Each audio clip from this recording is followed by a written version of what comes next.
Hello, everybody. This is Glenda with Fralins and Friends Crafts Plus. How are you doing? I am going to be making some more necklaces. Have you ever been where you thought you were prepared for Christmas, that you had all the things made or bought, and then you find out you're missing a couple? Well, yeah, here. But I've got the stuff, I can do it, and I am going to.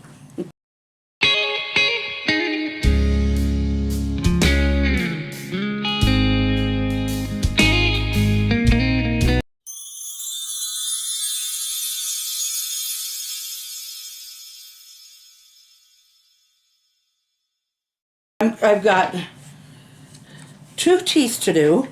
I'm going to do more like I did with the bear claws. The reasoning being, well, I don't know if it really matters, but these are like well over 20 years old. I don't know how they feel about, wearing it anyway. I found myself without skizzers. You know, these cutters. I think somebody said they're called scissors. Okay. Oh, wow, that's long. But that's okay because it gives room to trim, room to tie and to trim. Okay. First, let's set up a pattern. There was some discussion in a meeting I was in the other night. We all had to kind of define whether we saw ourselves, and it could be more than one, but primarily as artists, leaders or managers, or marketers. And I put, well, some kind of an artist, but I said, well, as a nurse, I've definitely had to have leadership abilities. So I kind of put myself more in the leadership type thing, you know, just from my history and stuff. I've never really thought of myself as an artist. And I got corrected. And the thing that kind of confused me about it, or wait, I wasn't going to do too many of those. Let's start out this way. But the thing, the person who said, "Oh yes, you are creative. You are." They talked about the things I do on my channel, and that's great. It made me real happy to hear him say that.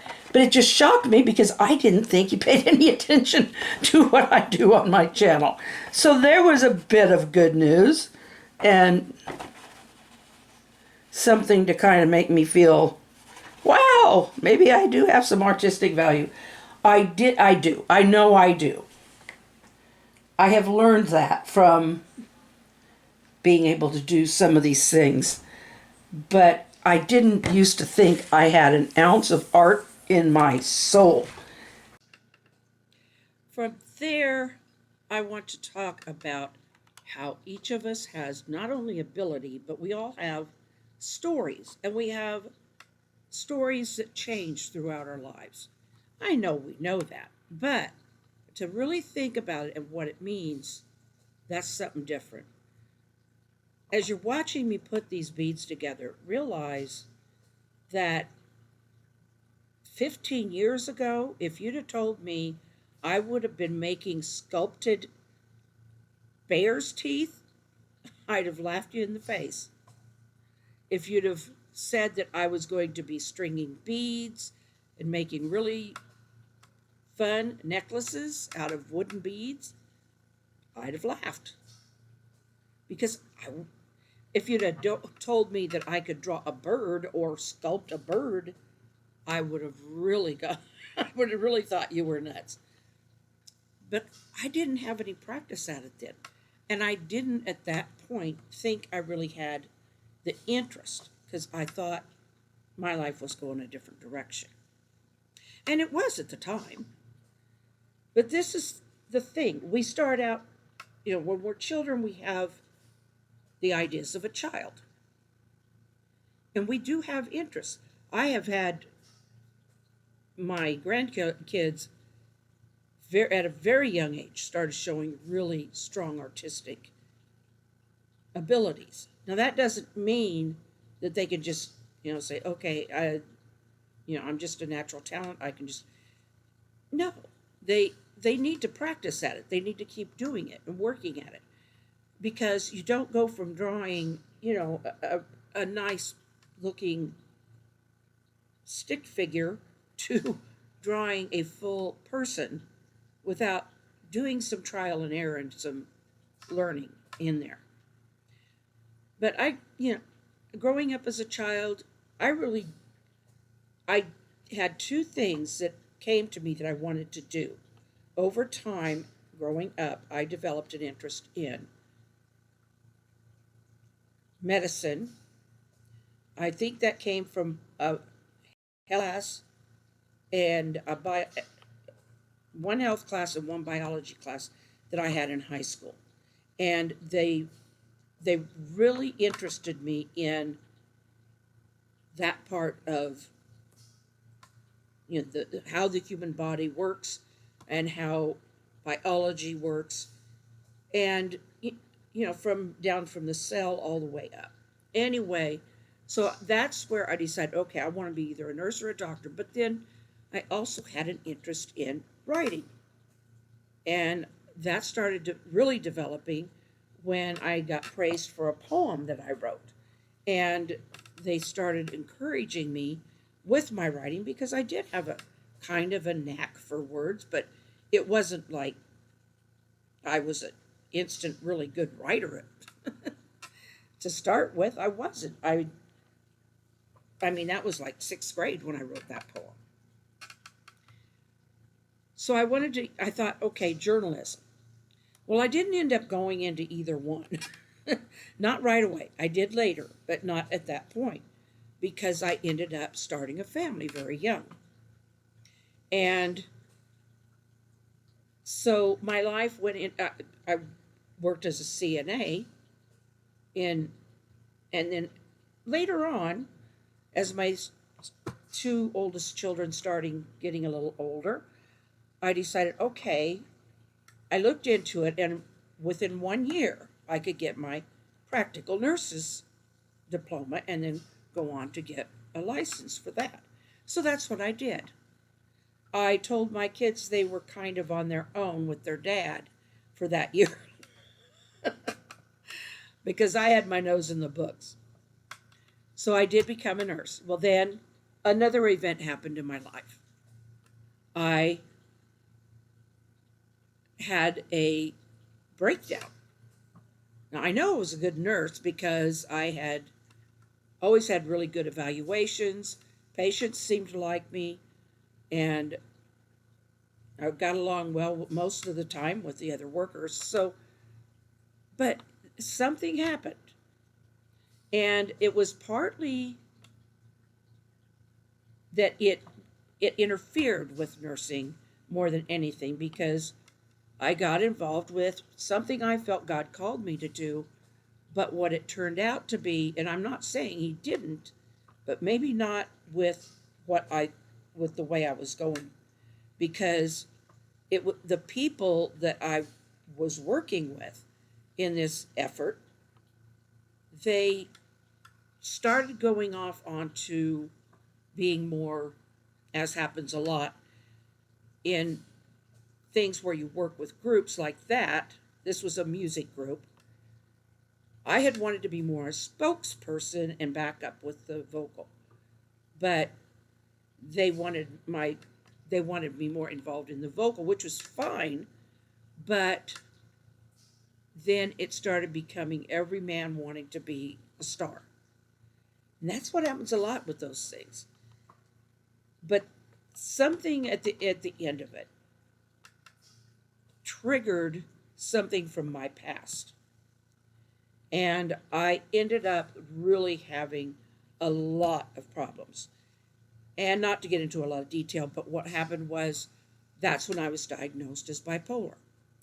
And I thought, well, I will work in some other capacity. I tried transcription, and for about a year that was okay. And then I just could not handle doing it anymore. I couldn't handle the demand, because the better I do, the more they demand it. That's the way things work when you're doing a job. And I just finally, just kind of my whole mental status just kind of took a nosedive. And eventually I was in and out of the hospital for almost 2 years. And I came to a point where we made the decision that I needed to go on disability. Disability does not have anything to do with anybody else's taxes. It has to do with what you pay into Social Security for yourself, for your needs later in life or whatever throughout your working life. And that gets misunderstood a lot, but that's neither here nor there. I did go on disability. After a couple of years, I thought, okay, I want to back to school. I can at least figure out, how I can maybe do my writing and maybe do something with that, because I could do that at home. Well, I got through, I took social sciences. I really had an interest in those. A lot of humanities, one of which was a drawing course, and then I went from a 2-year associate degree and moved to a 4-year school. And my counselor there said, if you keep going just for this, if you go for psychology or if you go for an arts major, you're just going to end up with no job. So you better go into business.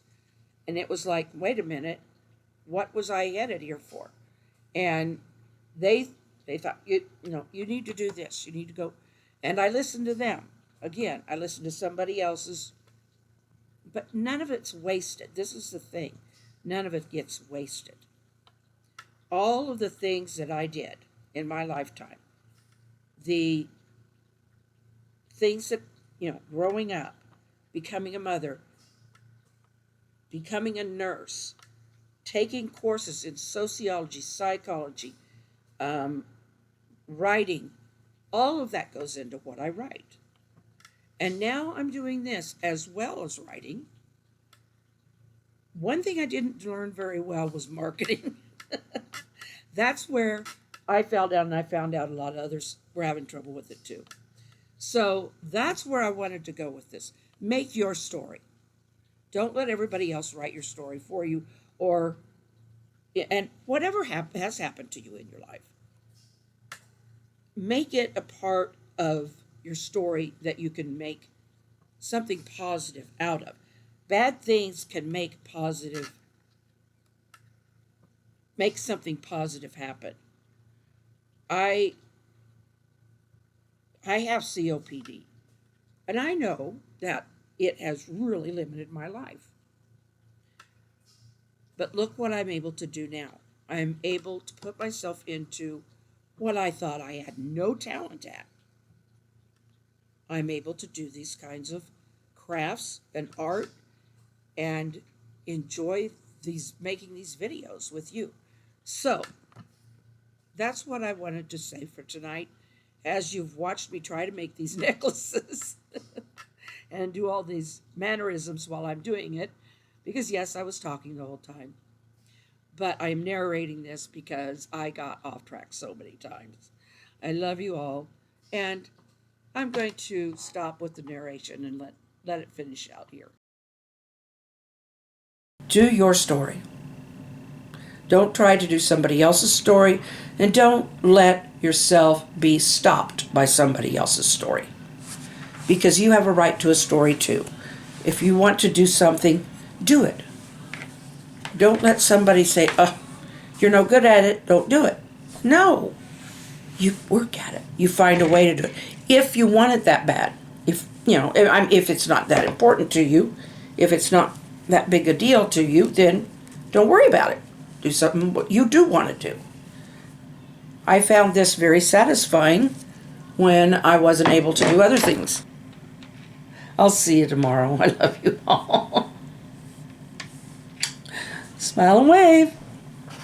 That's somebody. Good night.